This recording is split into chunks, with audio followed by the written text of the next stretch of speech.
เว้นสิวนอนเลิกบ่ปูปลานี่นอนเลิกอยู่ว่าละแต่ละคืนก็10 โมง 10 โมงโดยปกติซะนั่งมือบ่นอนแจ้งปลาตกไปเฮ็ดหยังอยู่มันะนบ่รับแม่พยายามข่มตาน่ะนอนบ่ได้กินนี่กินหั่นบ่จักได้กินเสื้อผ้านะแล้วขี่มาแม่นมันออกแล้วก็เอามาไว้แล้วก็ขี่ได้โค้งออกไป หลังคาบ่ โอ้ตะลุต้นหลังคาตะลุต้นลงบนนะเบิ่งอันน่ะตะแท้โคโรนนี่ตากแดดอีกมันหนามันตัวมันเป็นอันน้อยๆนี่จะเห็นกระดูตูนอยู่บ่จักอ่ะมันชานเยอะชานหนักปูปลาเอ้ยบ่นี่น้อยเอาผัวได้ไว้ไม่ใช่แม่นะโอ้โหนั่นแหละจะบ่บอกเราเฮ้ยบอกบ่ได้ดอกบอกว่าบ่ได้หมู่มันนำแล้วก็บอกพวกหมดถ้าบอกเราบ่ฟังบ่เรียนภาษาแม่เจ้ากับภาษาเราก็พูดรู้เรื่องอยู่เวลาเราเว้าแล้วนิสัยเราแบบนั้นได้เลยบ่หายเฮาปุ๊บเฮาขนาดเราห้องใช้ยังหายเสียงดังโอ้เขาด่าคำหนึ่งมากินยาหายอยู่บ่ซะเจ้าหายเจ็บที่ชุดคือเราว่าคำใดเตรียมชุดบ่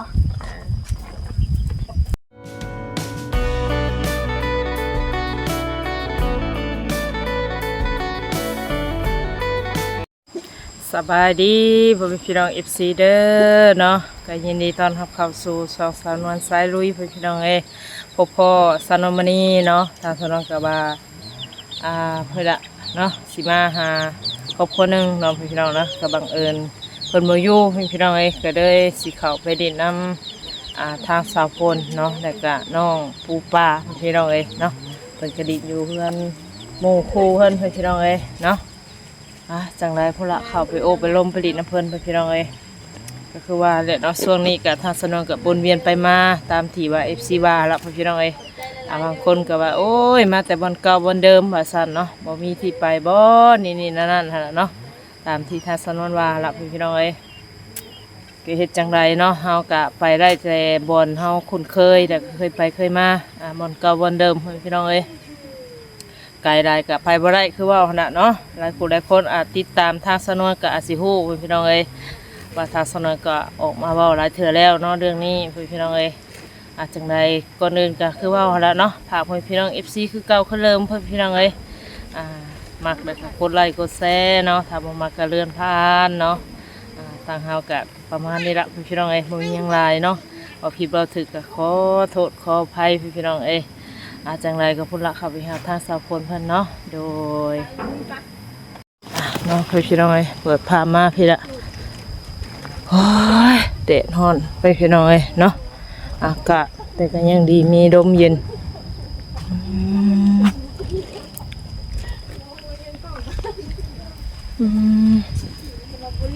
มาทางนี้สบายดี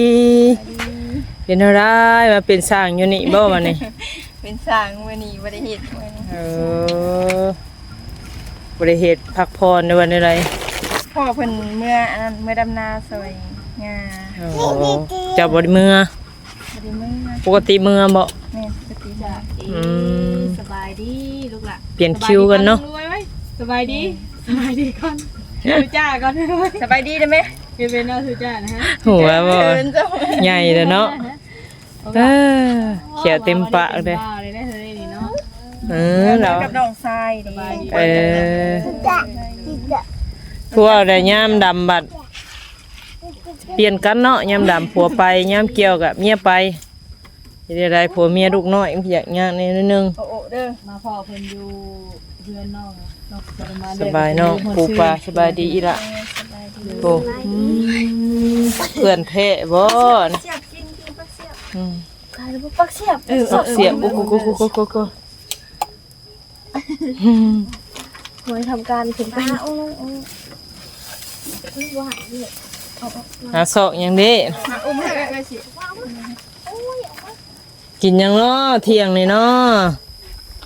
จะพลแกงไม้บ่แกงเมื่อวานนี่บ่โอ้คิดว่ามื้อนี้แกงสิมื้อลุยนำซะเนาะสบายดีกับส่งฝั่งเนาะเอาไปดิ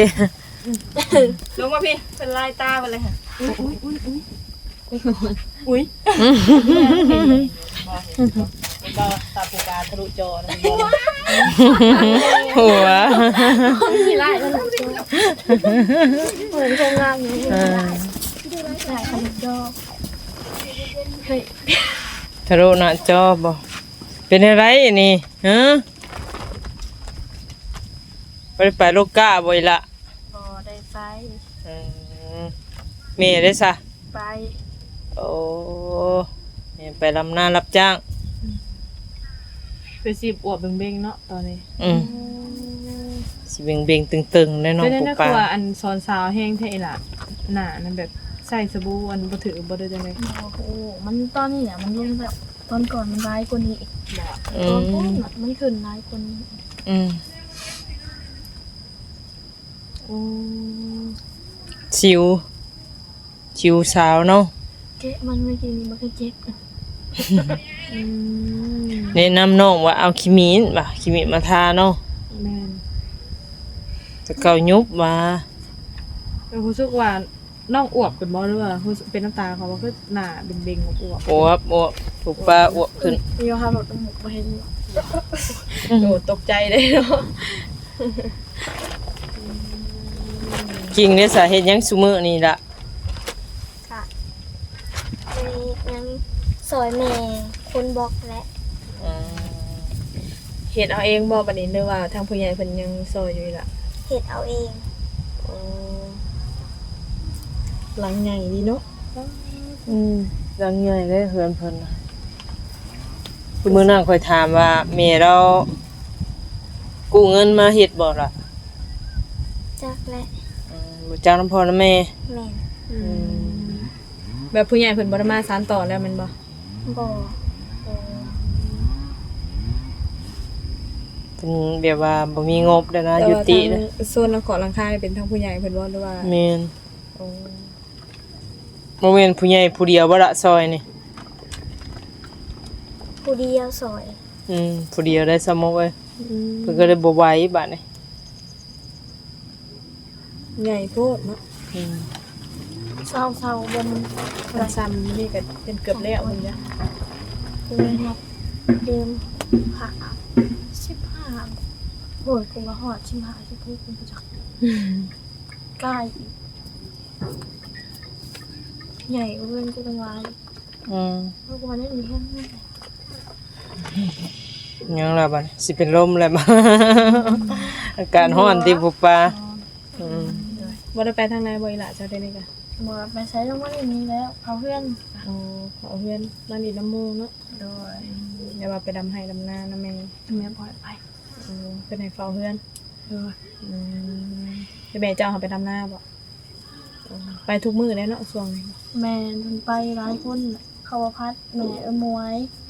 เขาแม่อุตสาห์ไปมั้ย พออันน้องมวยเพิ่นไปทางไหนคือมีสมอ มวยเพราะคนไปเห็นเบี้ย โอ้ยก็บ่เคยเห็น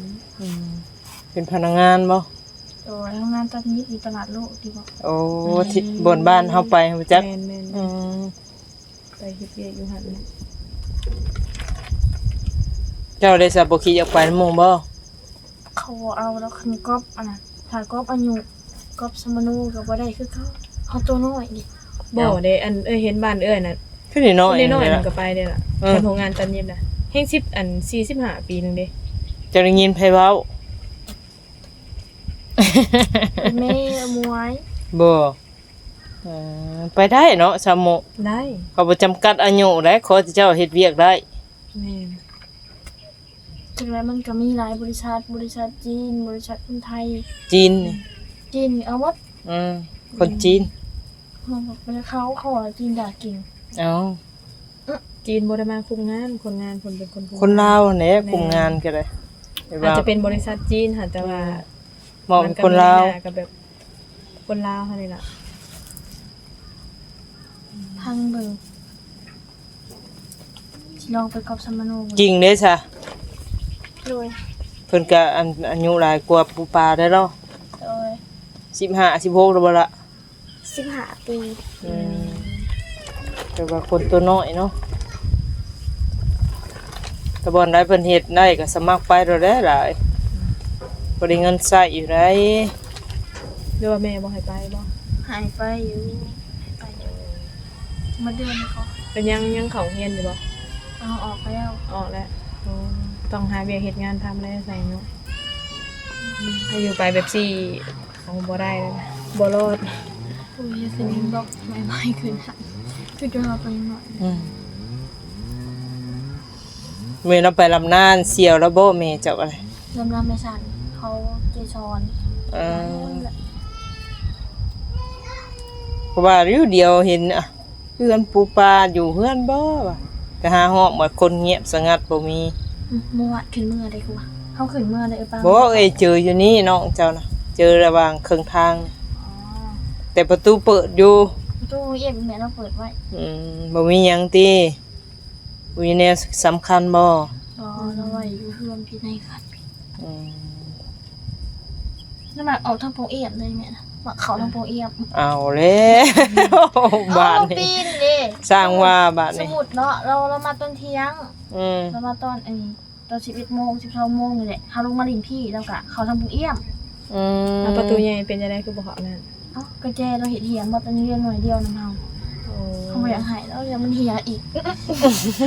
คือตอนนั้นถูกกระแจนี่ถูกกระแจเข้าไปไม่ทำโอ้เราสองมาทำเห็ดย่างหนาวอ่ะเขาทำการปนเพื่อนตัวเอง จนมาถาเป็นกระแจหายหมดเลย อืม ปีนเข้าปีนออกเนาะ ชื่อลูกมันมาใส่ไม้เนาะชื่อนวลมาใส่ไม้จะได้คู่กัน คือเก่าแหละอันนี้กูเปลี่ยนใหม่เมื่อกี้ อืม น้ำหมักเหีย อืม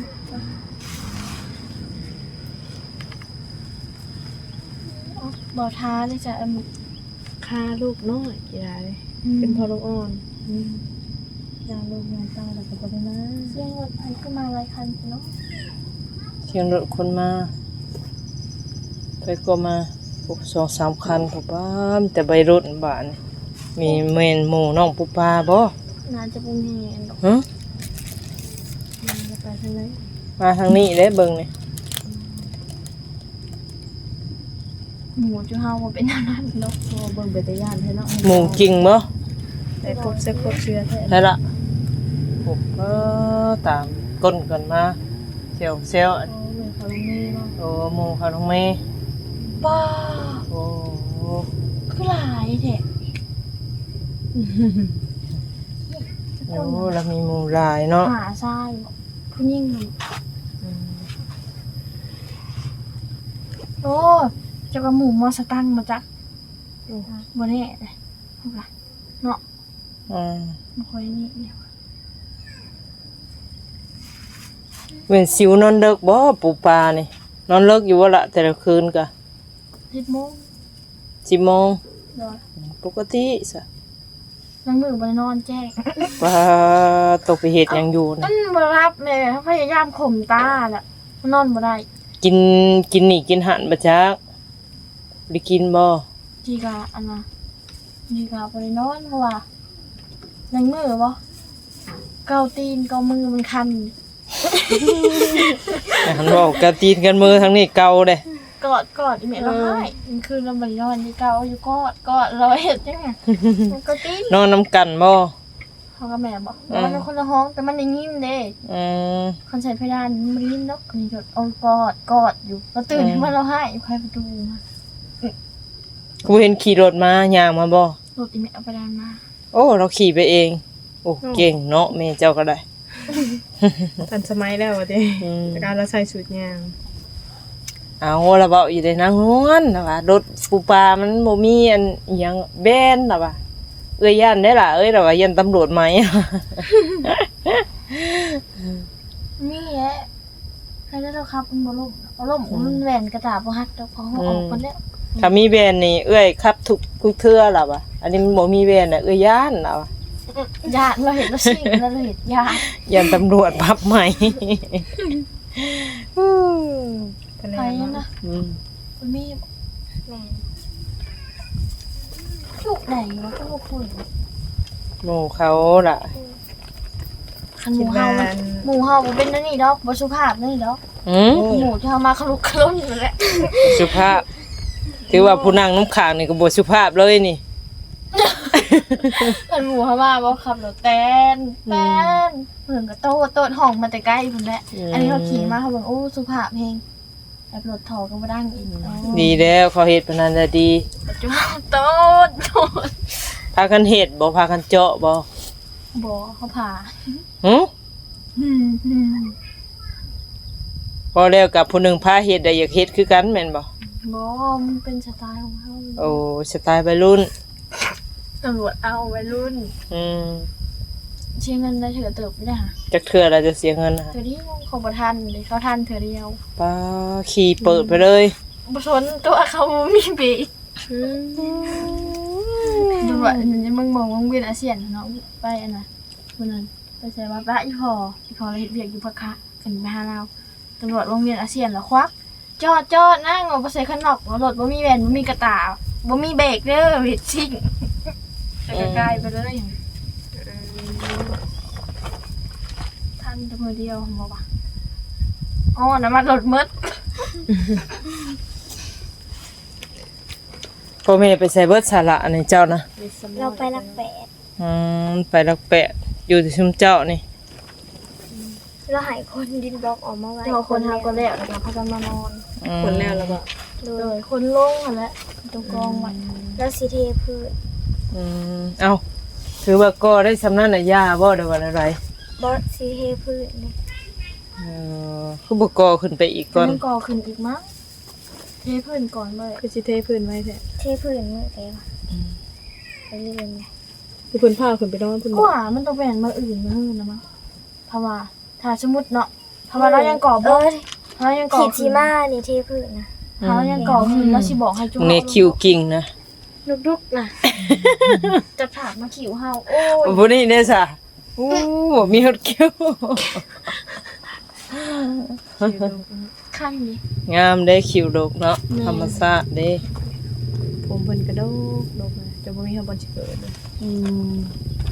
เฮ้ยร้านพ่อบ้านนี่นะจำได้ว่ามอน่ะนะโตเห็นอยู่ที่ร้าน คนบ้านไหนล่ะ คนซื้อ อืม พวกด่าเสือหูจักมันมีเสือร้านพ่อบ้านเลยมอตัวหันดีโตอันสับปะสีผ้าโตเหมือนกับคนไปหนังอยู่หมู่สภาบ้านนั่นนี่ มันผู้บ่าวบ่ได้อันนี้เนาะเซลล์ บ่มีแฟนนะโสด ได้ยินข่าวว่าน้องผู้บ่าวสิเอาผัวแล้วอะ มาอีกแล้วก็มันเขาบ่มีผัวเพิ่นนะ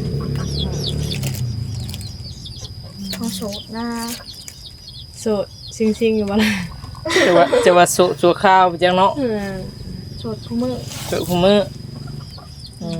ดีแล้วพาเอาเฮียงผัวนั่นล่ะเอ้ย ตั้งใจหาเงินเก็บเงินเก็บคำ หาเงินหาคำมาเลี้ยงแม่พุ มีเงินมีค ยังน้อยอยู่เฮาบ่เผาคิดตัวนั้นน่ะ บ่คิดมันจะกิน มันจะกินกับนอนแม่นบ่ แล้วก็หาเงินน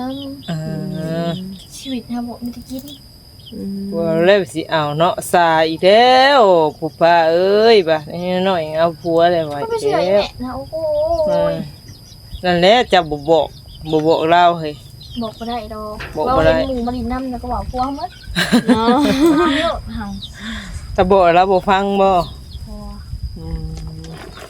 หมู่ก็มีทั้งผู้ชายผู้หญิง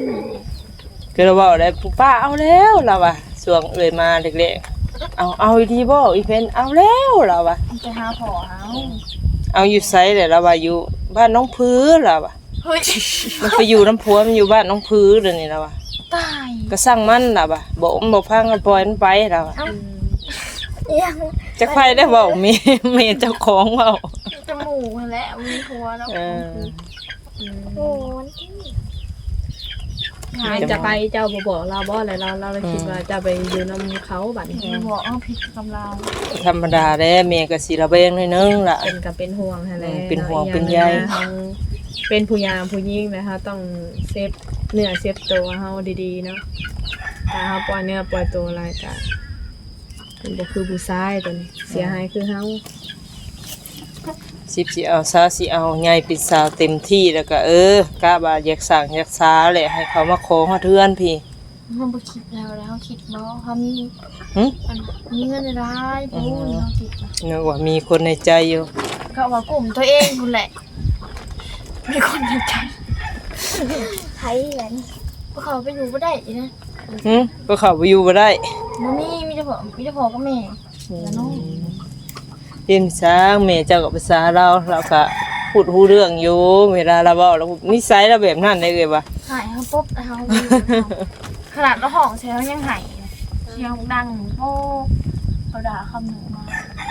กินยา หายอีบ่ซะเจ้า หาย เจ็บที่ชุดคือเราเว้าคำใด กินชุดบ่ดูออกมาชีแมน ดูออกมาสิแม่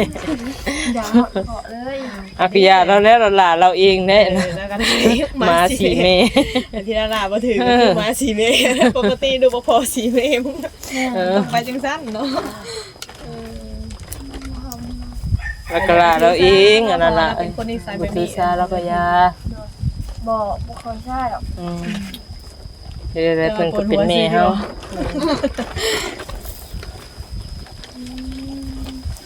ลงมาพี่ก็รู้สึกว่าเงียบแล้วเนาะช่วงนี้พี่น้องแบบมันหยุดใจว้อยอยู่เนาะแต่ เขาไปดำน้ำมดถ้าอยู่นี่โอ้ยห้องใส่กัน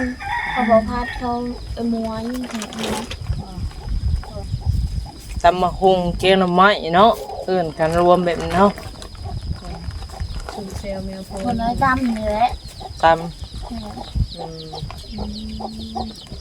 ไผเฮ็ดแถวนี้ตำ ตัวเมย์ตัวมามันก็เฮ็ดมวย เอิ้นกันไปกินบัด เสร็จแล้วกันแล้วก็ไปกินน้ำกัน เอาดีแล้วเนาะเบิ่งแย่งกัน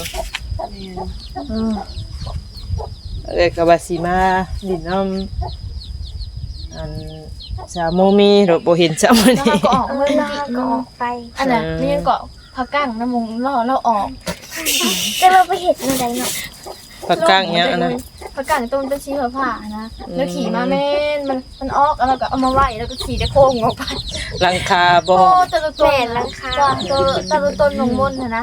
เบิ่งอันน่ะตากแท้โคโรนนี่ตากแดดอีกมันหนามันตัวมันเป็นอันน้อยๆเลย จะเห็นกับดูตูนอยู่บ่จักอ่ะ สงสารเยอะทาหนังใบนี่แหละเอาเพราะว่า บ่ว่าไผ มันยั เนาะ งบ่มีแต่เก่าสดมันมีผ่าแล้วคันนี้มันยังแบบวงการเนี่ย แม่เนาะได้ซะบ่คิดบ่เจ้า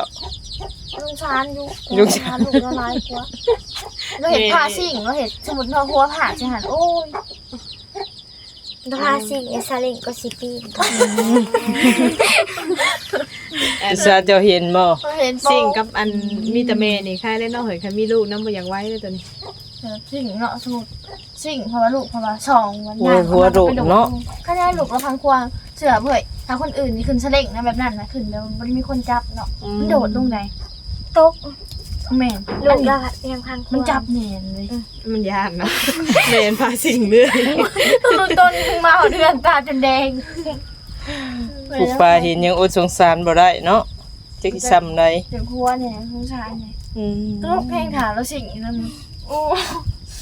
ขับรถกายค่ะวูดบีบแกกิ๊กกิ๊กกิ๊กเหมือนว่าได้เมื่อนั้นไปใช้น้องทำเจ้าเฮาหยางไปเอาหมกหมูเราเห็นไปกับเล็กหน่อยแหละเจ้าเฮาหยางไปหอดประมาณมันถาดพอมันถาดไปกับที่เห็นเราขี่รถกายแล้วว่าไปใช้รู้เอาม่วงรีเราก็สอนไปทำ อืม มันหันคิดเห็นตัวหนึ่งนะมันไปในครัวเผื่อนนะน้ำมันหลดน้ำมืด อืม แล้วเราจูงปอบนกระดาษนะเต็มทั้งหลดเลยนอนเลย อืม มันม่อนๆกับง่อยอยู่เทิงอยู่ อ่า แถมนอนอีกจูง โอ้ยถึงกระดาษผู้อ๋อตัว ขันหลุด บ่ยานตกเนาะ เสียงตายแล้วมันก็โซตายเลยนะเบิ่งนี่ จูง ชุมเจ้าฮู้ว่าสาบาเราไปเฮ็ดเวียกอยู่ไสล่ะ เข้มของ เข้มของอยู่ห้านแถวใดน่ะ เขาก็บ่จักเลย อืม พูดเดี๋ยวเราทำแล้วเดี๋ยวมันจะไปใช้เข้มของอะ อืม มือนั่นเขาเปิดสไลเดอร์ที่ปุ่นซินนึงเนาะก็เราออกไปอย่างหลิงไปหลิงดีเรามาแต่เฮ็ดเรียกแล้วก็มาแหวนางเมืองเขาหลิงสไลเดอร์ ก็บ่ก็บ่แล้วเนาะดินดนคือว่าน่ะเป็นอะไร คันเฮาสิขึ้นก็ขึ้นมันก็บ่ได้เนาะ อืม ก็ต้องเรียนรู้ด้วยตัวเองเพื่อปากเพื่อท้องเพื่อลูกเพื่อเต้าสู้ไปเนาะ พวกนั้นน่ะแล้วก็กุมลูกเราอยู่เด้อเนาะมึงเนาะ อืม อายุค่ะ เฮาเบิ่งไงเฮาเบิ่ง แล้วกลุ่มอยู่เนาะเราหากินหาอยู่ให้ลูกแล้ว พูดว่า ว่าเราเป็นเสื้อนักกระแพงดูแล้วเนาะแต่ทีมันเป็นไม่แน่นคือแบบละสู่เด้ แม่นจังไรก็บ่เห็นเนาะแล้วเฮาก็พุ่นละสิเข้าไปถามทางสาวพลเนาะนั่งอยู่พ่อจังไรมื้อนี้ก็แวะดินน้ำน้องปูปลาพี่น้องเอ้ยกินข้าวกินน้ำกันแล้วบ่อีล่ะกินกับหยังได้รับซีน เอากินปิงหมูอยู่แล้ว แซ่บอยู่แซ่บจริง เอ้ยคือกินยาเนาะล่ะเนาะยาเซนบ่ จักนะ โอ้ยผู้สาวมีแต่บ่จักภาษาเดียว มีจังได ทางเอ้ยก็สิได้กลับก่อนนี่ล่ะเด้อ เอาขนมให้กินนะจะได้ใหญ่ไวๆเด้อ สบายคืนนี้สบายดีอีละ สบายดี โดยโอเคพี่น้องเนาะวันนี้ก็ถือว่ามาพี่ละสายนี้เนาะพี่น้องเนาะมาได้เห็นทางน้องปูปลาก็เลยโอ้ลมดิดน้ำเพิ่นพี่น้องเอ้ยจังได้คลิปนี้เนาะบ่ผิดบ่ถูกเถิกเนาะผิดพลาดกันได้ขอโทษขออภัยเด้อพ่อพี่น้อง FC บ่สุขสุขคนเนาะจังได้คลิปนี้ไปแล้วเนาะขอกล่าวคำว่าสบายดี